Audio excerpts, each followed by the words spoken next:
Anyway, Mentos and Coke. So, if you've never done this before, if you put Mentos and Coke, it sort of like just gushes up out of the top. The other thing you can do, aside from making like the Coke fountain that way, you can do it as a rocket, where basically you have to like, you usually have to like tape some Mentos together and tape them to like the inside of the cap, then sort of shake it and throw it down the ground so the cap pops off. And then it just all goes out at once and launches the Coke bottle up like 30, 40 feet, something like that. It's, pretty cool. So why does this actually happen? Because it's not the reason I thought it was. I always assumed there was some sort of chemical reaction that caused it to, fizz up a bunch and explode. That's what I thought too. It turns out it's not. It turns out it's entirely a physical reaction. And why it happens is that Mentos aren't actually smooth. They're covered in a bunch of tiny little like dimples and pits and stuff. And when they fall into the Coke, what's happening is all those little cavities are basically making CO2 bubbles form in the Coke. And then as those bubbles form, they then create more bubbles because they're a place for the bubbles to form. And it just sort of, all the CO2 bubbles up at once, which causes the reaction. There's a couple other factors as well. So Mentos contain gum arabic, which I don't know what it's used for in Mentos, but apparently it reduces the surface tension of a liquid it's in. Gum arabic is my favorite Microsoft Word font. It's really annoying that they only actually do it in pink, though. But then also, and then one of the things, it's always Diet Coke you use, and that's because Diet Coke contains aspartame, which also reduces the surface tension of the liquid. So it works in other liquids too. It's just Diet Coke is better. Right. Other carbonated liquids. Yeah. That's actually one of the go-to like science fair project versions of this is you take a bunch of different sodas and put Mentos in them and see which one like goes up the highest with the fountain. So what can we actually do with this, like scaling it up? So the problem is when you scale it up, it doesn't actually really work. I Googled for a while because I figured that someone on YouTube had at some point done like a giant, bottle of Coke with Mentos. And I found some examples, but they don't really work because you need that pressure to build up quickly. And if you have a larger, like a larger bottle with a larger opening, it's just going to sort of, fizz out a little bit. It's not going to actually fountain. Yeah, there's a bunch of disappointing ones of people filling like a whole pool with Coke, right? And then just like and just nothing dumping. Happens. Yeah, it's like disappointing as those hot knife videos. Yeah, I would say more disappointing because at least there is a very hot knife in those. Yeah, like that's pretty cool. I got excited for a second because I found one where there was this Russian guy who made like this giant Coke thing and dumped a bunch of what turned out to actually be baking soda in it, which is a chemical reaction and does cause an actual like explosion. So we can't just do like, I was hoping I could like, can you actually launch yourself into space with a giant bottle of Coke? Doesn't work. Just not going to happen. So we went down some other options. We started looking into what if you could do something with, if this gas is coming up out of the Coke, can you build up the pressure and do something with that? And the answer is no. The problem you run into is that the way that you carbonate a soda is by pressurizing it. That causes the CO2 to absorb down into the liquid. So as the pressure increases, that CO2 is just going to reabsorb into the Coke. You want to wind up with Coke, which isn't a very exciting result. It's just Menti Coke. And at this point, I was getting a little demoralized because options were sort of running a little bit low.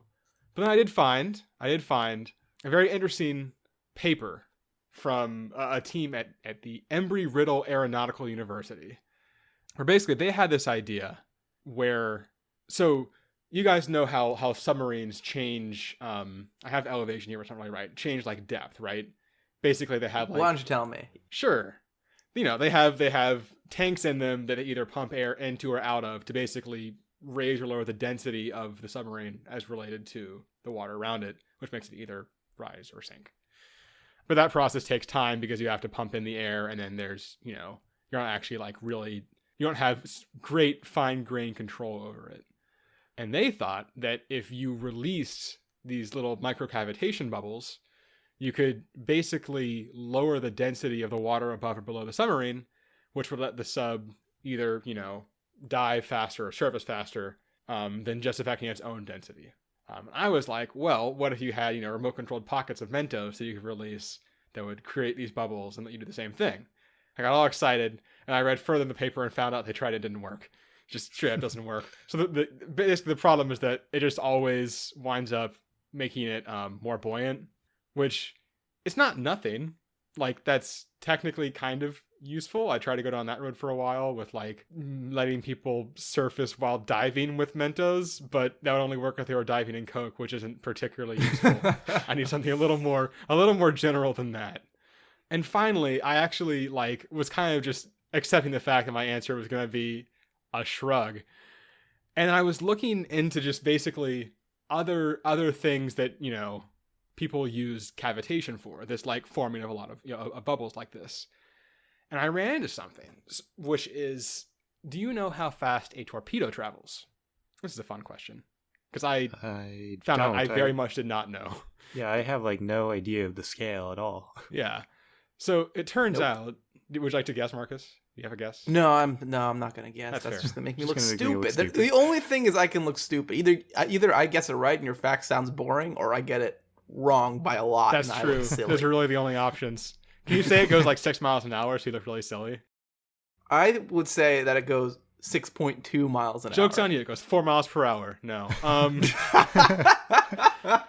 So the torpedoes the U.S. Navy uses, the Mark 48 torpedo, only has a top speed. Well, hilariously, the official listed top speed is just greater than 32 miles per hour, which is very vague. The actual top speed is apparently around 63 or so miles per hour, which is a lot slower than I expected, actually. But it makes sense. It's something you're moving through water, and water has a lot of drag. Which lets me get to the VA-11 Shkval torpedo. What? How does that spell? How is it spelled? Shkval. Shkval. Yep. I mean, that's all I can get to. Shkval. It was designed around the same time as the Mark 48, actually, both made in the 70s, which has a slightly higher top speed of 230 miles per hour. And the reason that this one can go like 4 times faster is that it is what is called a supercavitating torpedo. And what that means is that it has a specially shaped nose cone and does something that I couldn't find actual like details on with the way it releases the exhaust from the engine. That basically, as it moves, it forms a bubble of gas around the torpedo, which just prevents the water from making contact with it, which close to eliminates all drag from the water. And apparently the US Navy is actually working on a submarine that could do something similar.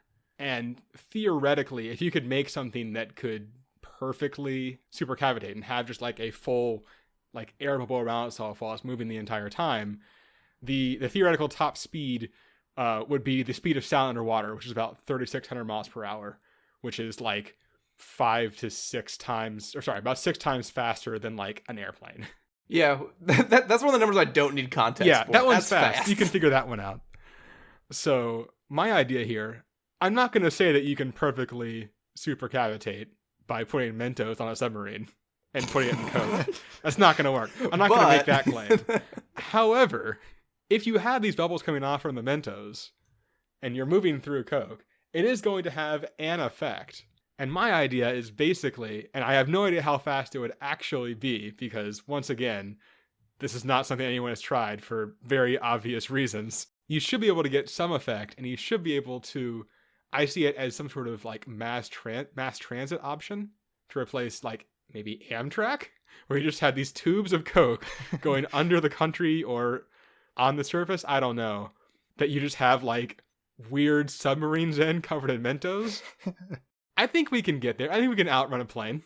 All it needs is funding. All these risk-adverse transport Right. companies wanting to expand on buses and subways and, you know, bicycle lanes. No one wants to live the Mentos submarine dream. Why won't anyone fund me? Mentos isn't glamorous. Yeah, they're gonna say it's not glamorous enough. No one wants a Mentos submarine, damn it. Anyway, that's apparently my idea. That was a clip from Absurd Hypotheticals, the podcast where we answer dumb hypothetical questions. For the full episode, click on the link in the description.